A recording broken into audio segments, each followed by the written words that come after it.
Good evening friends. तो अभी जो जंग का माहौल जो चल रहा है उसमें मुझसे कई लोग ये पूछते हैं कि भाई ये जो है कि गोल्ड और सिल्वर क्यों टूट रहे हैं। तो इसका एक सिंपल सा आंसर है, गोल्ड और सिल्वर टूटने का रीज़न ये है कि जो अभी जो जंग चल रही है वो चल रही है ऑयल की। तो जो बड़े प्लेयर्स हैं उन्होंने अपना पैसा गोल्ड और सिल्वर की जगह जो है अपना जो पैसा लगा रखा है वो क्रूड ऑयल में और गैस में लगा रखा है। और दूसरे में सबसे बड़ी बात, जो प्योर इकोनॉमिस्ट हैं वो ये जानते हैं कि जंग के माहौल की वजह से जो है इकोनॉमिक की जो है अब रिसेशन में जाने के चांसेस हो सकते हैं। तो क्रूड ऑयल और गैस तो वैसे ही वोलेटाइल है, कभी भी चढ़ते हैं और ऊपर जाने की बात भी आती है, कहते हैं $200 भी जा सकता है। और उस कंडीशन में अगर गोल्ड और सिल्वर भी अगर ऊपर चले गए तो पूरी की पूरी इकोनॉमी जो है वो हिल जाएगी। तो इसलिए क्या है, बड़े प्लेयर्स ने जो है गोल्ड और सिल्वर की रेट्स को जो है वो कंट्रोल करके रखा हुआ है। तो ऐसी कंडीशन में जो है गोल्ड और सिल्वर को अब ट्रेड कैसे करें और कैसे अपनी पोजीशंस बनाएं और किस मतलब कौन सी इंडेक्सिस में या किस हिसाब से इनको ट्रेड करना चाहिए। तो अपने बात करते हैं गोल्ड के चार्ट की। तो सबसे पहले दोस्तों मैं आपको बात बताऊं, गोल्ड और सिल्वर के अगर आपको चार्ट देखने हैं और कमोडिटी में अगर काम करना है तो एक फंडामेंटल रूल बना के चल लो कि आपको कभी भी इंडिया के गोल्ड और सिल्वर के चार्ट्स देखने ही नहीं है, बिल्कुल भी देखने हैं। आपको जो देखने हैं वो हमेशा यूएस के गोल्ड और यूएस के जो चार्ट्स है वो देखने हैं। आप यहाँ पे देख सकते हो, इस पॉइंट में मैं आपको बताऊं, ये इधर मैं आपको एरो मार्क करके दिखाता हूँ। ये जो है एट प्रेजेंट आप यहाँ तक लेके ला रहा हूँ मैं, आप देख सकते हो। 1 सेकंड प्लीज। ये जो चार्ट है, ये मतलब जो कौन सा इंडिसेस है वो देखना है आपको। तो आप क्या करोगे, गोल्ड का जो चार्ट है वो आप देखोगे, गोल्ड XAUUSD, ठीक है। और एग्जैक्टली सिल्वर में भी आपको जो है वो इसी प्रकार से आपको देखना है। तो अब हम बात करते हैं इस, आप जो है अपने टर्मिनल पे जो है इसके इस वाले जो गोल्ड है इसके चार्ट्स देखा करो और इंडियन गोल्ड्स के चार्ट को थोड़ा जो है वो कम ही देखा करो, ठीक है। अब बात करते हैं इसके एनालिसिस करते हैं, तो इसका एक वीकली एनालिसिस हम देखते हैं। तो इस वीकली एनालिसिस में एक साफ बात पता लग के आई है कि गोल्ड ने क्या किया, एक ब्रेकआउट दिया था इस लेवल के बाद, इस पॉइंट के बाद 4376 के आसपास, मतलब कौन सा यूएस गोल्ड ने, और उसके बाद इसने काफी जो है वो अच्छी तेजी दिखाई थी। इधर भी दिखाई थी इस लेवल के बाद भी, उसके बाद तो भाई भयंकर ही दिखाई थी। और जो लोग गोल्ड में बैठे थे कमोडिटी के अंदर, उन्होंने अपनी जो पोजीशंस जो शॉर्ट कर रखी थी वो तो एक तरह से बर्बाद हो गए, क्योंकि यहाँ पे उन्होंने शॉर्ट की पोजीशन बनाई, फिर और बनाई, फिर यहाँ पे और चढ़ता गया, ठीक है। तो लेकिन उसके बाद कंडीशन ये है कि गोल्ड जो है 5616 के लेवल पे भी चला गया और उसके बाद इसके अंदर करेक्शन आई। तो 2 दिन के अंदर ही भयंकर जो है गोल्ड और सिल्वर जबरदस्त टूट गए थे। न्यूज में भी आया था कि भाई गोल्ड और सिल्वर के अंदर भारी गिरावट।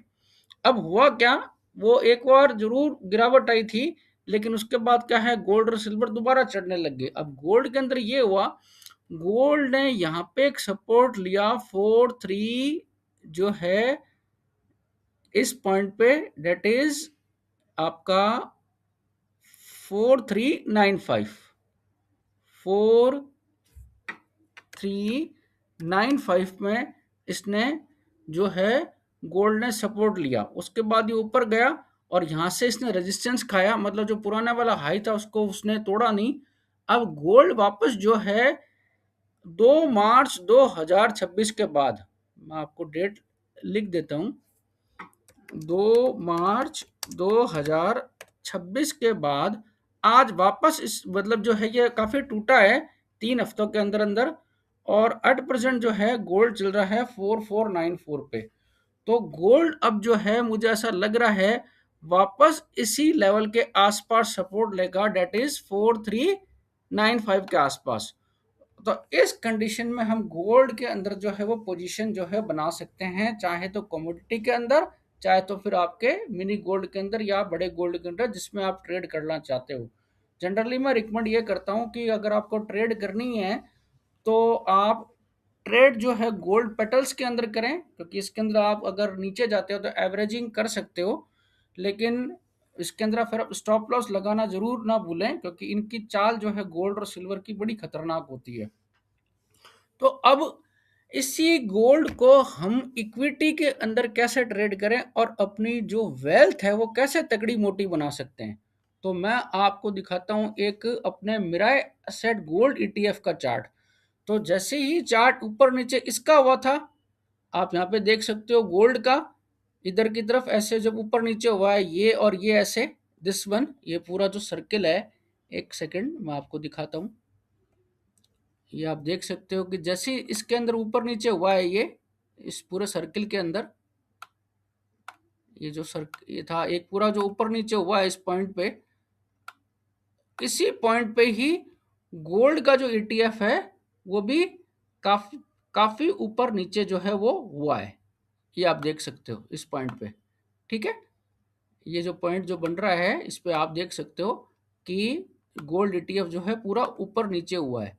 तो आप ये काम कर सकते हो कि अब उसके बाद ये गोल्ड का ईटीएफ ऊपर गया, अब गोल्ड ईटीएफ जो है मिराय एसेट का गोल्ड ईटीएफ वो जो है वो नीचे आने लगा है। तो एग्जैक्टली आप ये कर सकते हो कि जैसे ही जो यूएस का गोल्ड है, दोस्तों बात जो है बहुत ध्यान से सुनना, कि जैसे ही जो गोल्ड है इसका अपना ये यूएस का ये जब नीचे आने लगे और इस पॉइंट को टच करे, डेट इज 4395, तो उसी लेवल पे आपको ये गोल्ड का ईटीएफ जो है वो खरीद लेना है। That is the level of 136.54, मुझे ऐसा लगता है इसी लेवल के आसपास जो है ये मिल सकता है। और इस कंडीशन में जैसे आप वही वाली बात है कि कहते हैं सोना है सदा के लिए, एक एक है ना कोई ऐड उसमें बोलते रहते हैं। तो अब यहाँ पे आप खरीद लीजिए, कोई दिक्कत नहीं है, 200-300 जो है इसके शेयर्स, और उनको पड़े रहने दीजिए। इन द केस ये तो गोल्ड है, कभी ना कभी तो चढ़ेगा ही चढ़ेगा, make it like investment scenario. और जैसे ही अगर गोल्ड वापस चढ़ता है तो आप ये कर सकते हो कि आप जो है गोल्ड अगर टूटता है तो आप उसको और एवरेज कर लीजिए, और नहीं तो वापस जैसे आपको अच्छे भाव मिलते हैं, डेट इज अराउंड 159 या कुछ ऐसा, अगर गोल्ड के अंदर बाउंस बैक आती है तो आप गोल्ड को जो है फिर से जो है आप ये सेल कर लीजिए, ठीक है।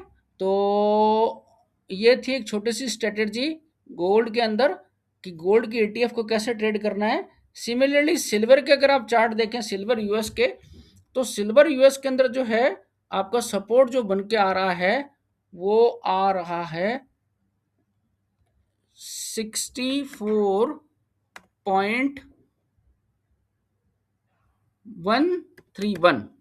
तो अगर जैसे ही इस लेवल्स को ये अगर टच कर जाए तो एग्जैक्टली इसी कंडीशन में सिल्वर के ईटीएफ जो है वो बाय कर सकते हो।